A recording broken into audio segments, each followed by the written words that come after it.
Hey y'all, welcome back to another video here with me, Rich, on Rich Aesthetic. And, have you guys watched WWDC23? Have you been on Twitter? Have you been on Mastodon? The world is going crazy because finally, everyone's vision can finally hit professional level. Vision Pro, oh my gosh, mind-boggling crazy. That's not what this video is about though. Today we're going to talk about iOS17's hidden features, those that Apple did not mention on the stage, but nonetheless I find very interesting and exciting for not just the techies, but also some of you. Although, to be honest, how many of you out there watching this video did not watch the keynote? Leave a comment down below. And consider subscribing, hitting that like button while you're down there at it. So, to start, we're going to talk about widgets. Widgets are now finally interactive. Again, it's only been 3 years since they removed it from the widget sense of things, but it's here now. And yes, I know that they did mention that in the keynote. Sorry about that, not so sorry. Then, one of the new widgets is Safari Reading List. Kind of cool. I've been using the Reader Reading List widget. Now I can just use Safari's because that's what I used to use. And also, the Contacts widget has a button overlaid that is optional if you want to have a quick message or quick phone call with the person you have assigned to that contact widget. Reminding me of something called Speed Dial. Do you guys remember Speed Dial? Before I got my first smartphone, I had one of them slide phones, like an LG Cosmos, I think is what it was called, and I had a Speed Dial for, probably parents and my friends.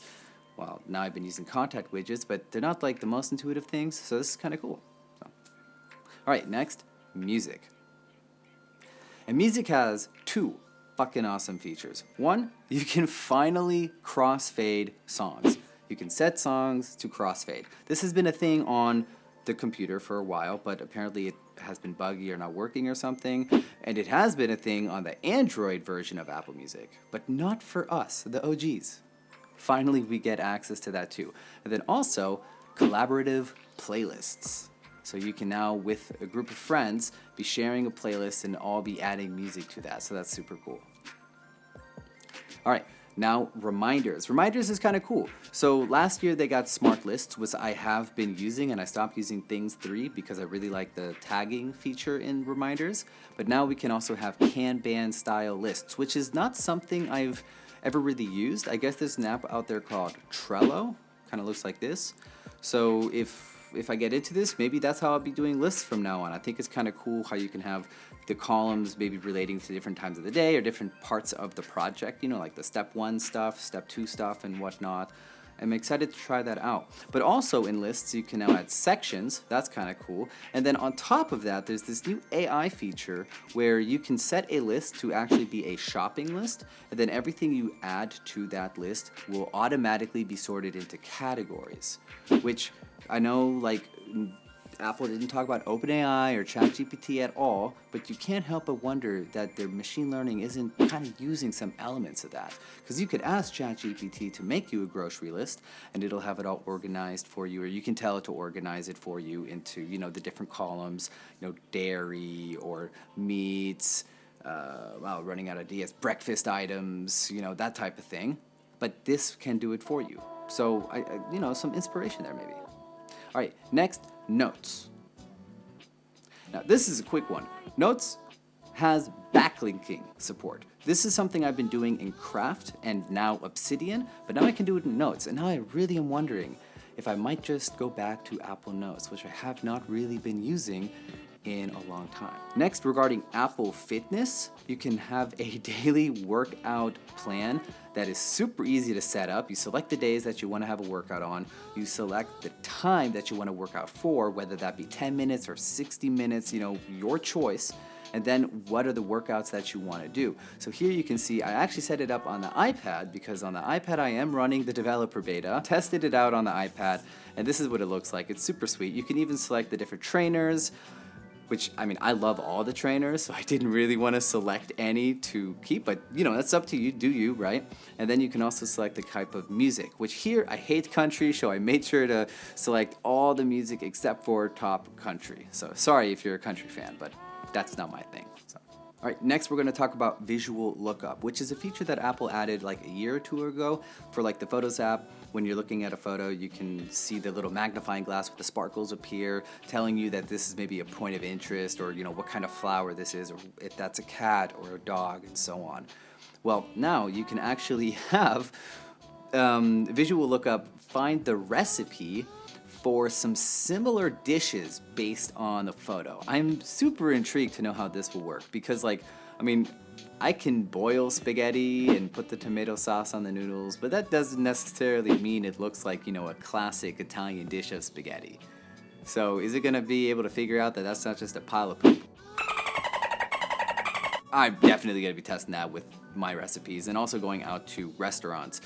And then also you can look up a subject, that you can lift from photos. That was added last year. And you can also look up subjects from a frame in a video. So that's kind of cool. All right, next, Spotlight. So Spotlight got some cool changes. When you search for an app, it'll, of course, surface the app, and then you can hit enter to jump into it straight away.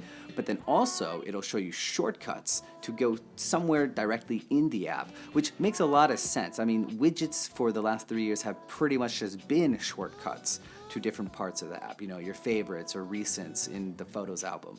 Well, now when you search photos, it'll just show you those, and you can maybe jump directly into where it is that you want to go. And then on top of that, Spotlight's UI got like a rich visual uplift. So I tried to find some photos floating around on Reddit, and this is kind of what I found. It does look certainly more colorful, and that always makes the phone usage more fun. Not that my screen time isn't high enough already, so yeah. Maybe a couple percent higher. How much more can you squeeze out of me, Apple? All right, next, and this is almost the last one, but not quite. So Maps, you can now download an area for offline usage, of course. So when you go on a hike, you'll have access to the maps. And also, the points of interest in that area. Maybe there's like a town in the area that you downloaded. You'll still have access to the ratings and, photos and the times, the hours that the place is running, the business name, things like that. So pretty much the full Maps experience, just offline.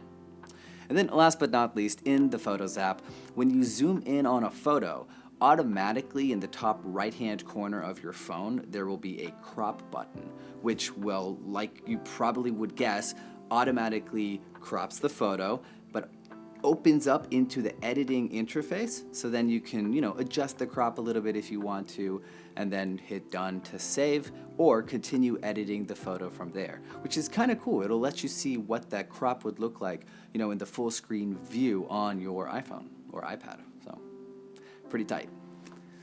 All right, those are some of the cool features that I found that Apple mostly did not mention. Let me know down in the comments if you plan on using any of those. Also, if you caught WWDC, like I said, if you liked the video, consider subscribing, tap that like button. Thanks so much for watching, and this has been Rich on Rich Aesthetic. Until the next one, bye.